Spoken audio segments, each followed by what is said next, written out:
organization, and I will be your moderator for tonight. Before we begin, a reminder to media to please keep your cameras off throughout the entire conference, and please also make sure that you are muted unless it is your turn to speak. I'm going to once again paste the list of our commonly used acronyms into the chat,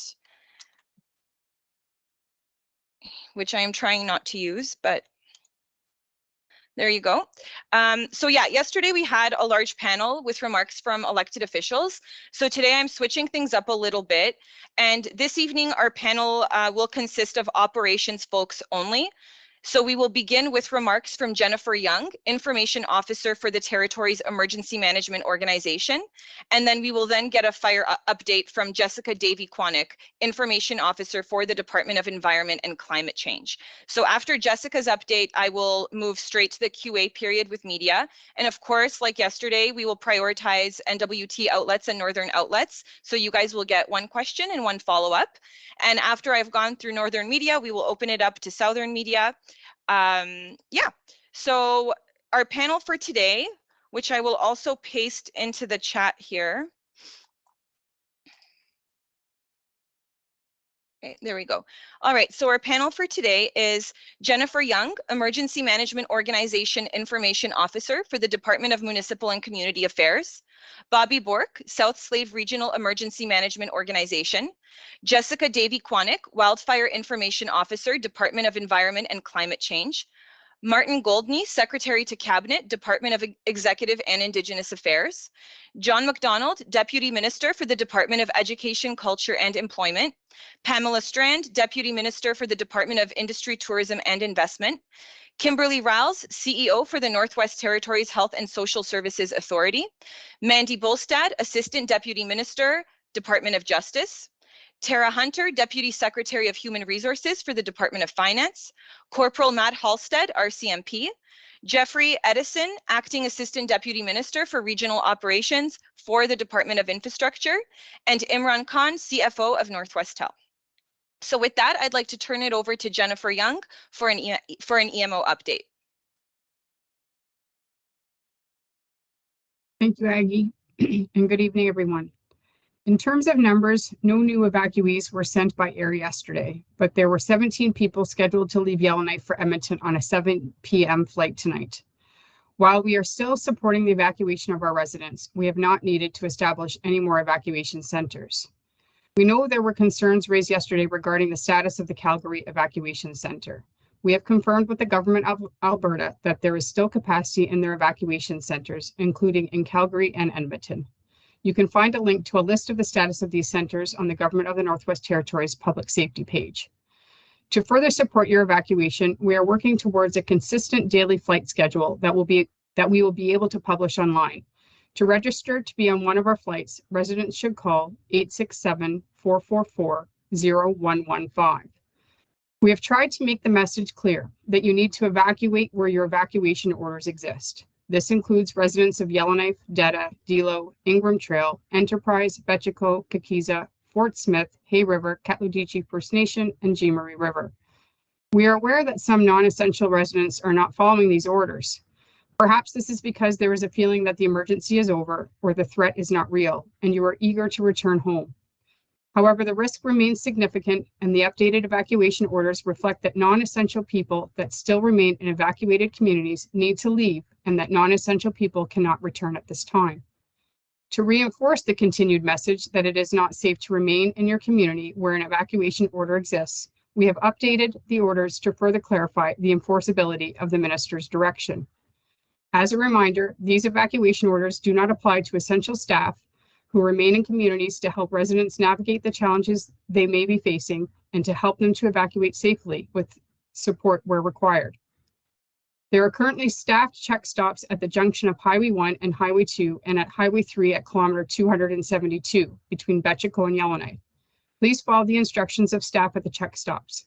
They have an important job to do to keep our communities and residents safe. Those who refuse to follow these instructions will be reported to the RCMP. Excuse me. The Northwest Territories Health and Social Services Authority has provided updated guidance for those seeking to refill their prescriptions. There is also detailed information available to support cancer patients and pregnant evacuees who are concerned about the continuity of their care. This information and guidance has been posted to the Health Authority's website and is linked on the N.W.T's public safety webpage. We know there have been concerns raised about supply chain and food security issues. Yellowknife, Hay River, Fort Smith, and surrounding areas are currently evacuated, and this is impacting N.W.T communities who resupply groceries and other goods through these larger centers.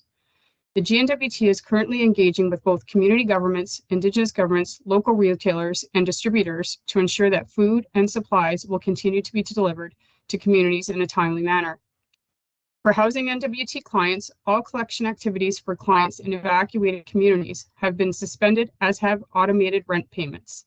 District offices and local housing organizations will work with evacuees to support a safe return to home. The City of Yellowknife is working with the N.W.T SPCA to assist with retrieving pets from homes. Those who may have had to leave their pets behind can fill out a pet retrieval form on the city's website to request that their pet be checked on. This form must have the consent of the homeowner or tenant. Please visit the city's website to learn more. In closing, I will again ask residents not to believe everything they read on social media.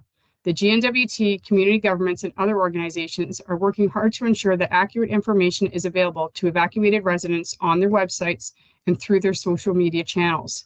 Please visit these pages to get up to date and correct information about both the situation back home and the supports and services in place to support you while you are evacuated. Please start by visiting the N.W.T's public safety page at www.gov.nt.ca/public safety. Thank you. Thank you, Jennifer. And now I'll pass the mic to Jessica Davy-Quanick for a fire update. Hi, thanks, Aggie. Okay, we're going to start in Jean Marie River in the Decho and work our way across. So Jean Marie River, the fire continues to be about 9 kilometers southeast of the community. We've had winds have been switching to come from the south over today, and we have predictions of a little bit of rain near the end of the week. This is kind of a good news story for us on this fire. We have a combination of cooler temperatures over the weekend and into the beginning of this week, and that gave our crews a really good chance to make good progress on this fire.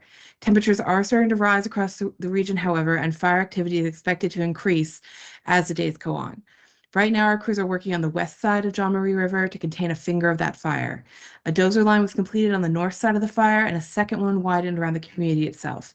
Those structural protections are also going to continue into the next coming days, and they're being set up along a couple of cabins as well along the Jean Marie River Access Highway. So that community, that's a good news story. We've done really good work there, and the weather has been on our side. Now we're going to turn over to the northwest, to the North Slave region, to the North Slave complex of fires, which I'm sure you've stayed updated with. We have more than 320 personnel, including Canadian Armed Forces, actioning this complex of fires. That's got 13 helicopters plus heavy equipment. We're also working with the City of Yellowknife, structural firefighter imports, and contractors supporting this massive community effort. In Yellowknife and Betchaco, that fire remains approximately 15 kilometers northeast of Yellowknife. It's not expected to reach the outskirts of Yellowknife in the next few days, thanks to extensive aerial support and a downturn in the weather, including cooler temperatures and a little bit of rain. Again, I need to stress, however, we'd need a lot more rain and a lot cooler temperatures to really make an impact on the fire. What these cooling temperatures are doing is giving our crews a chance to do some really good work and action it and create those protections for us. So rain and cooler nights have let us shift tactics to direct fire suppression, as well as continuing to build and strengthen those containment lines. While it's been quieter, it is not safe to return at this time. There is still much work to be done, and we're now working on actively mapping the fire with infrared scans to start working on our next steps. It's an extremely large fire, and even though it might not be moving towards the city as fast as it was before we all evacuated, there's still a lot of work to do, and we need to get those accurate infrared scans together before we're able to make our next plan. That's going to take a couple of days. There's very little rain in the forecast for the coming week, and we continue to do everything we can to slow this fire and protect the community. Over the next few days, flare-ups are expected in some areas. We have air tankers and helicopters ready to support ground suppression operations should that happen. Betchaco itself is at minimal risk currently, but they are one of the areas we anticipate those flare-ups. Our ground crews are ready to respond if that happens. The priority on this fire remains building control lines to the west of Yellowknife and structure protection, as well as continuing to expand the large network of fuel breaks, sprinklers, and other protective measures that have been put in place by our team, the City of Yellowknife, and countless private contractors working together. On the Ingram Trail, it's now extremely unlikely the fire will reach the Ingram Trail in the coming days, with the wind conditions forecasted and the great work our firefighters have put in. Again, I'll stress, however, that forecasts are not certainties. We go with an abundance of caution and we make our best guess of what's going to happen. The threat in that area still remains all along the Ingram Trail. 3 structures are known to have been lost to this fire, so it's absolutely still a very active situation. Moving down to the South Slave, in Hay River, the fire activity is increasing in this region thanks to rising temperatures and continued dry drought conditions.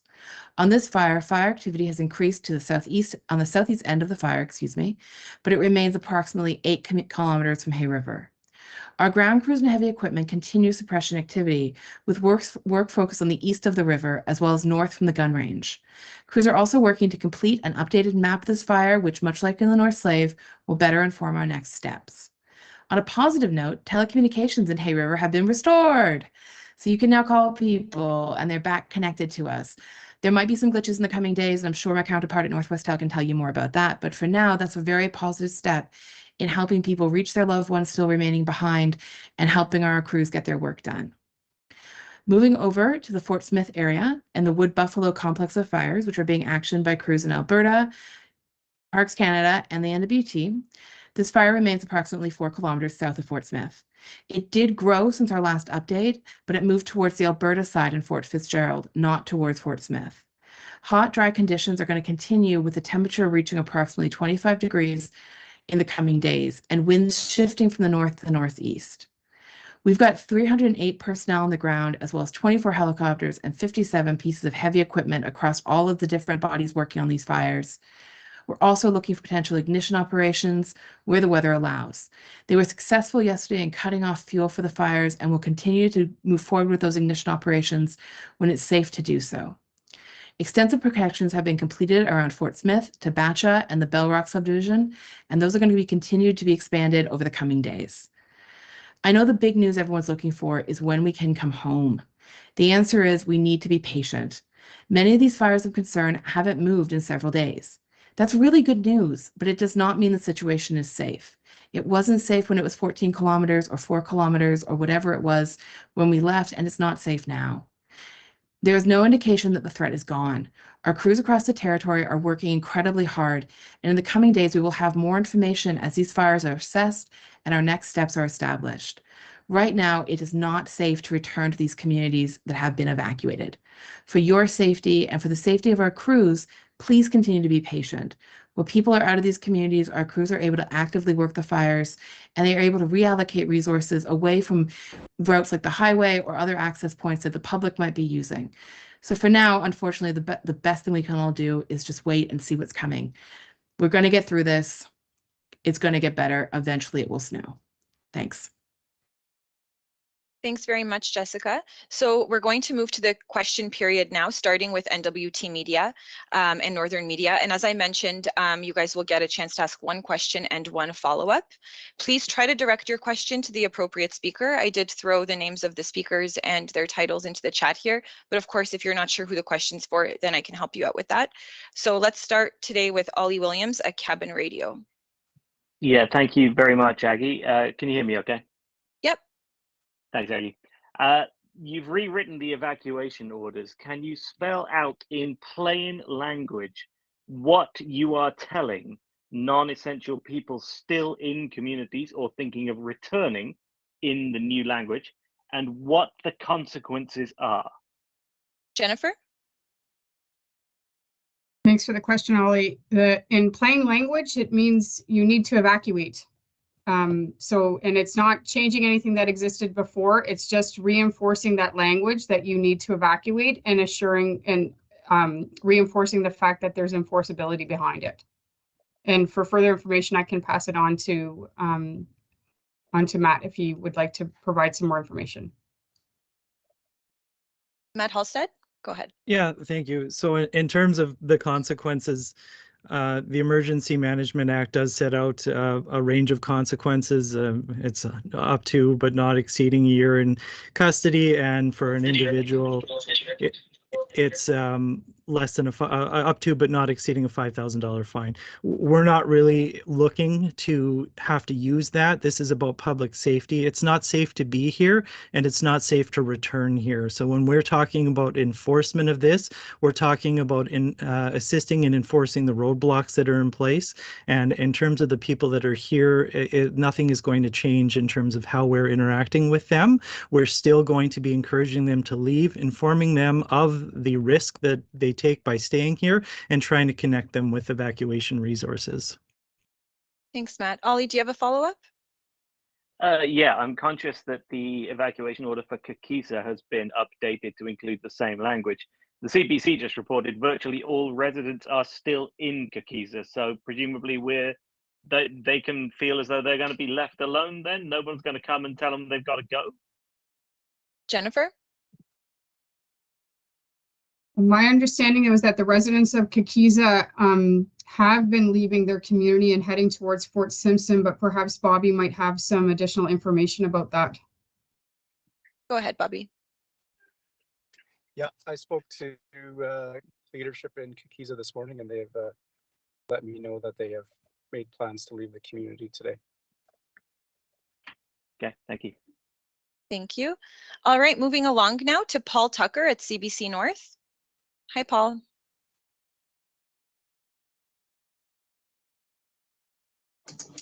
This is Lainey here from CBC North. I believe I'm asking questions on behalf of CBC today. Sure, go ahead. Yeah, just let me pull up my questions here. Can you actually? I can come back to you.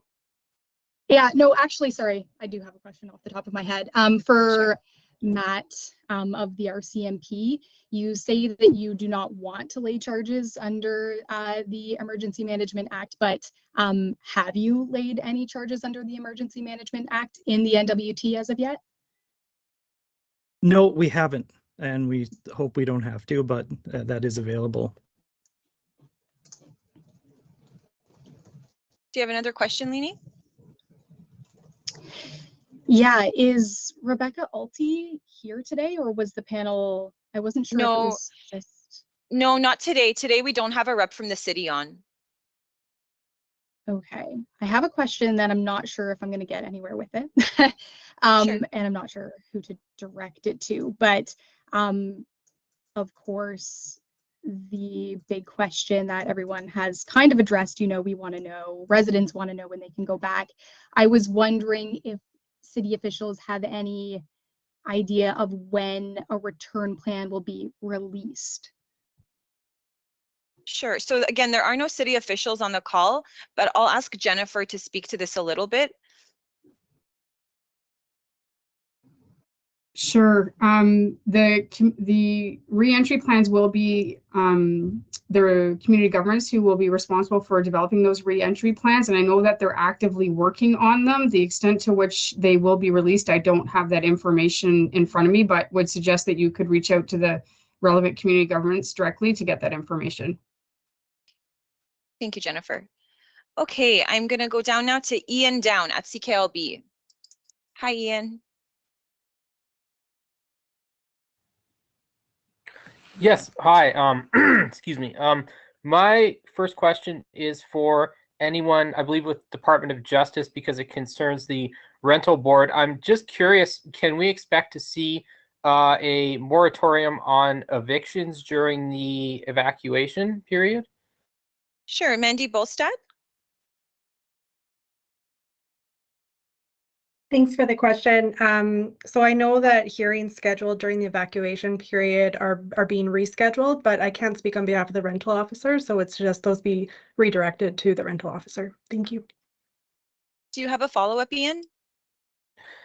Yes, this one would be for someone with Department of Finance. I understand there's been reluctance to discuss the kind of supports, financial supports that are going to be available while there's still being worked on.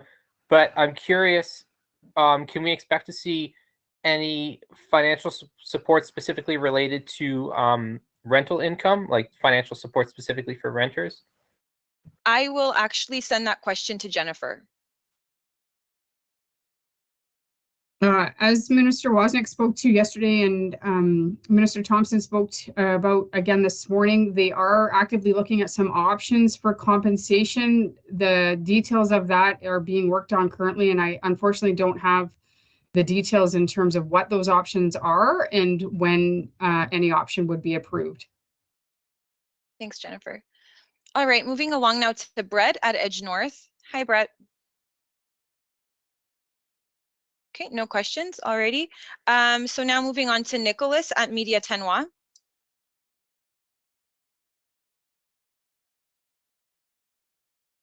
Are you there, Nicholas? Okay, Ethan at My True North Now. Hi. So I think my question here would be for Ms. Young.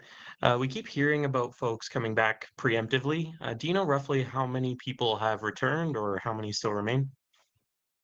Jennifer?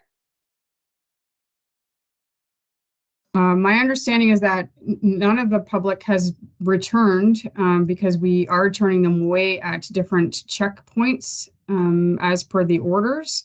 As for how many remain, their last count was about 1,600 residents were remaining, and that's about all I can inform you about at this moment.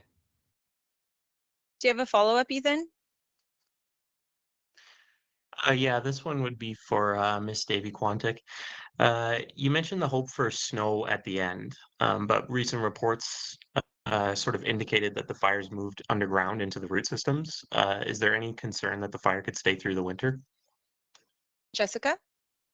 Sure. What I meant by that comment, which was admittedly a little glib, was we just need to wait for the weather to kind of turn in our favor. Right now, having high winds and high heat is what's causing these problems.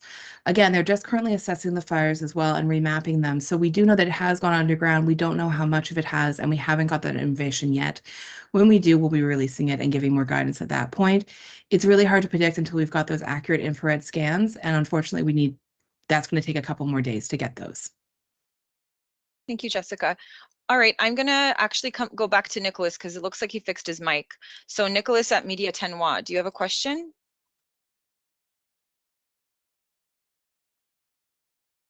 Hello? So I was just on mute. Yes, hi, can you hear me? Hi. Yeah. Yes, thank you. I believe my question is for John McDonald at ECE. Next week is supposed to be back to school for many children and students. Is there anything considered for this? Go ahead, John. And if it's possible to have both the answer in French and English. Thank you.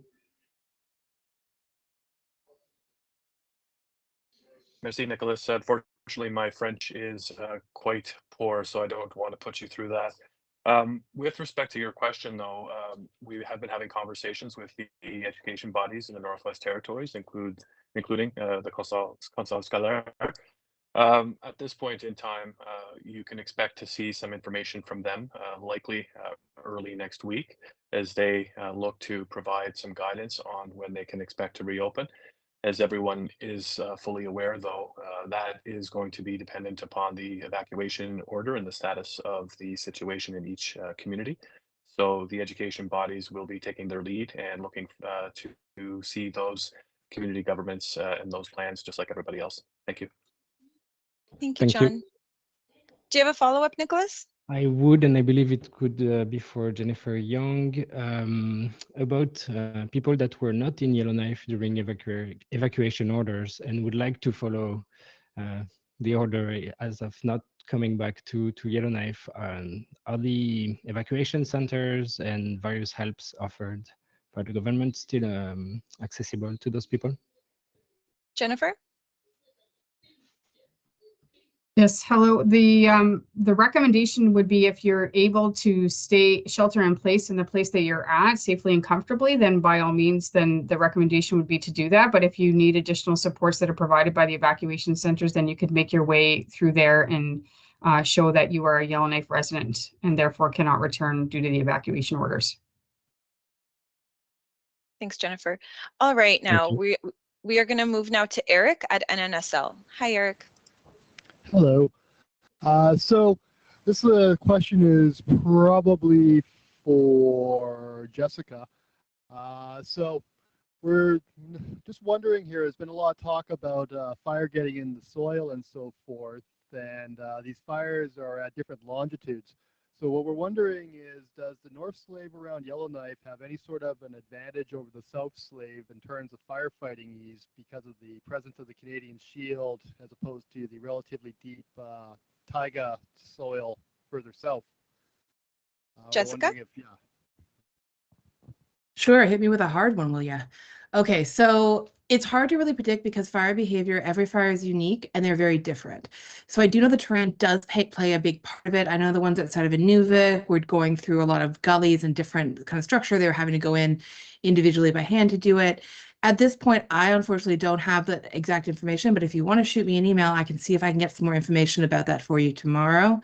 At this point, we're still kind of assessing what the fire is and where it goes. Every fire is unique. It doesn't really change the danger. We have to look at them all kind of in isolation to each other. It's really hard. We try not to compare them to each other because the danger is relative only in respect to each individual fire. So a fire could be 4 kilometers from Fort Smith and be equally as dangerous as a fire that is 20 kilometers from Inuvik. It really depends on the individual case. So I can't really answer your question at this point, but if you want to give me an email, I can see what information I can find for you tomorrow. All right, thanks. I think you actually already have the email, so I will look forward to that. So my follow-up was for Corporal Halstead. I'm just wondering, you know, given the situation here with the individuals who have not yet left Yellowknife, is what are the circumstances that RCMP would actually escalate and start enforcing using arrests or fines or any other of its stick approaches?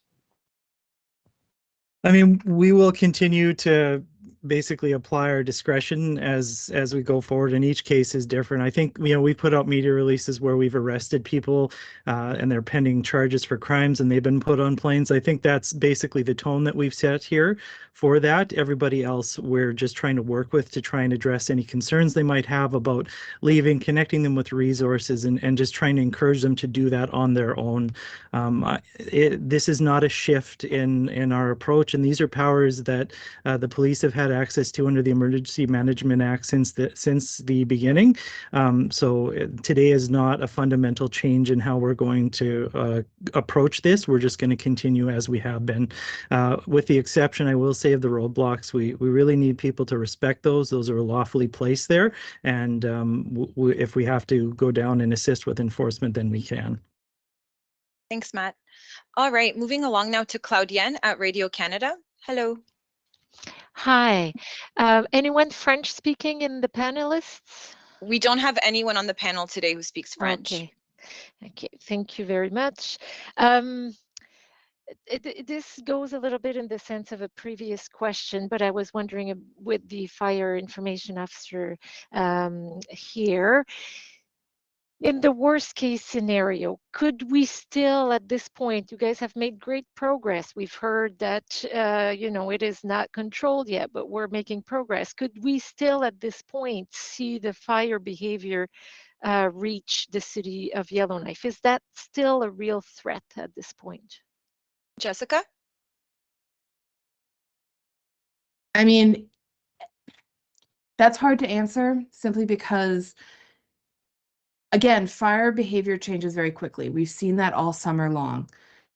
The threat is still very real. Just because we're not predicting it in the next couple of days doesn't mean it can't happen. And that's why we're wording it that way, that we are telling you it's unlikely to happen in the next couple of days, but outside of that, it's really hard to predict. We just don't know.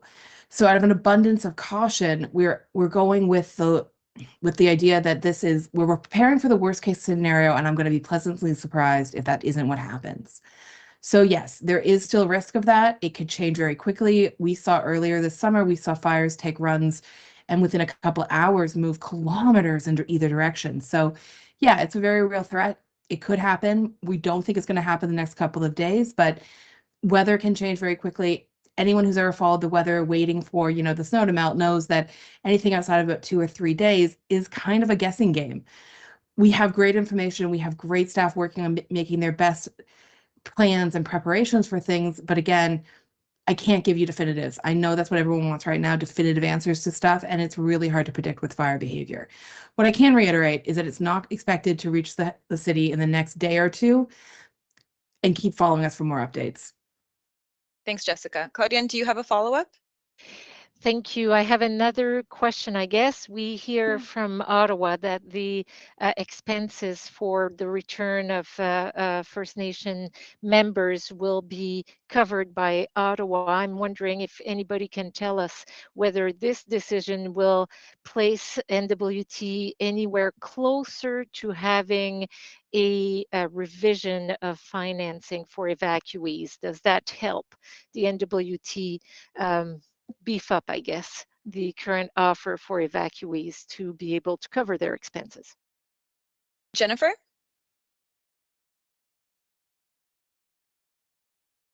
As I was noting earlier, I don't know the decisions that are being made. There's various options being presented on the table right now with regards to financial support. So I'm unable to speak to any details on that. I'm sorry.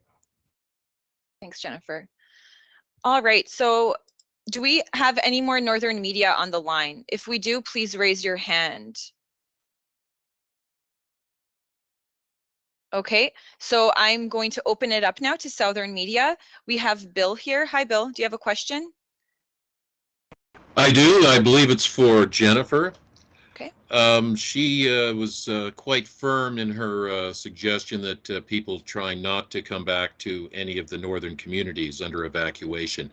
I'm just curious of how bad has it gotten that you're having to sort of clamp down on people? Jennifer? I don't know that I'd characterize it as bad. It's just it's happening and we don't want it to happen. So that's where the more, stronger language is coming from to say, please don't come back. You're not allowed to come back under the evacuation orders and we're asking you to stay away. Well, I'm curious as to how many people have been turned away, how many people have been coming to the checkpoints. Do you have a number, Jennifer? No, I don't have a number. Sorry. Thank you. Thanks. Do we have any other questions? Oh, sorry, I'm Jeffrey. You have something to say here? Jeffrey from the Department of Infrastructure. Yeah, thanks for the question.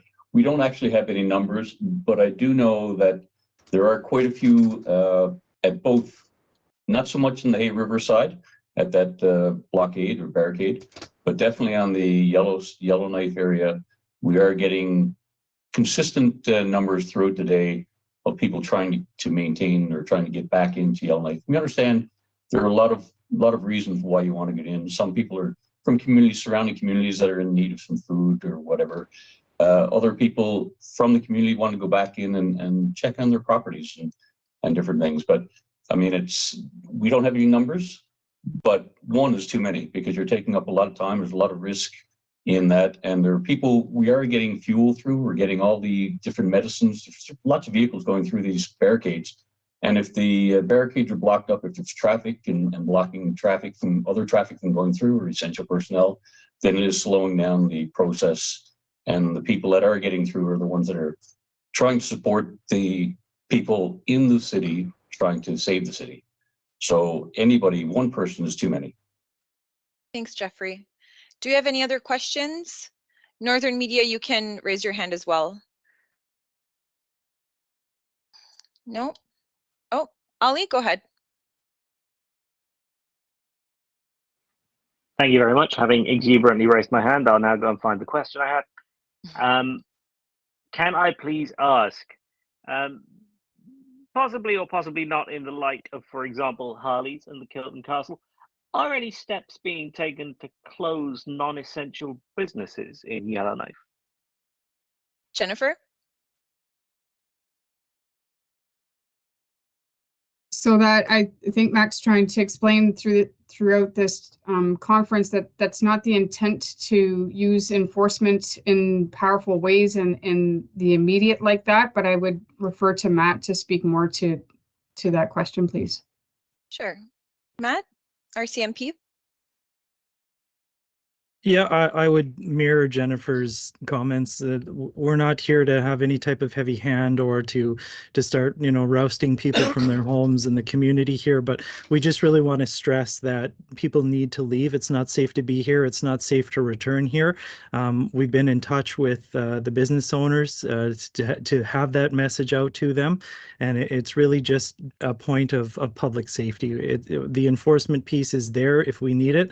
But again, I really want to stress that we're trying not to need it. We're in this together, and as soon as it's safe, you'll be allowed to come back.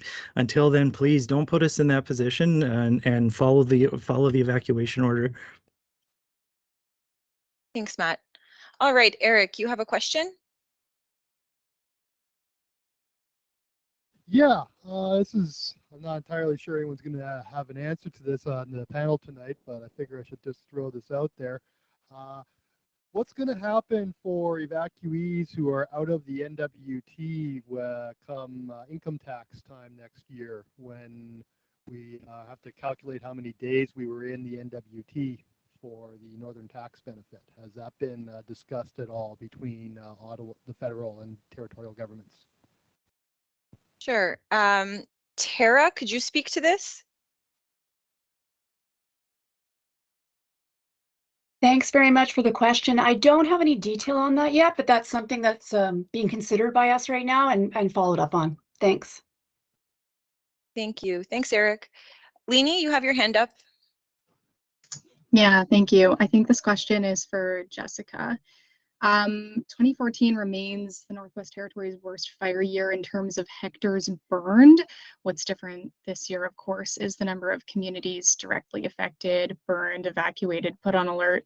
Why are fires threatening more communities this year? Jessica? Sure. There's a lot of factors into that. It can go from the previous year's fires.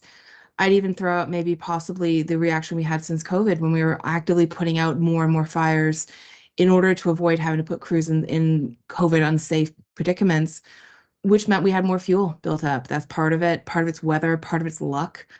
It's really hard to say. I will say I think we can all unequivocally agree this is climate change at the very root of this. And we're going to see more active fire behavior, more extreme weather, more drought-like conditions. All of those factors have kind of combined. But it's really hard to say that there's one culprit that led it to communities this year when it didn't in previous years. Thanks, Jessica. Carrie Tate, you have your hand up. Yeah, I'm wondering, this is a bit of a jurisdictional question. I'm wondering, in this situation, who has the final say on major decisions like when to evacuate, when to return?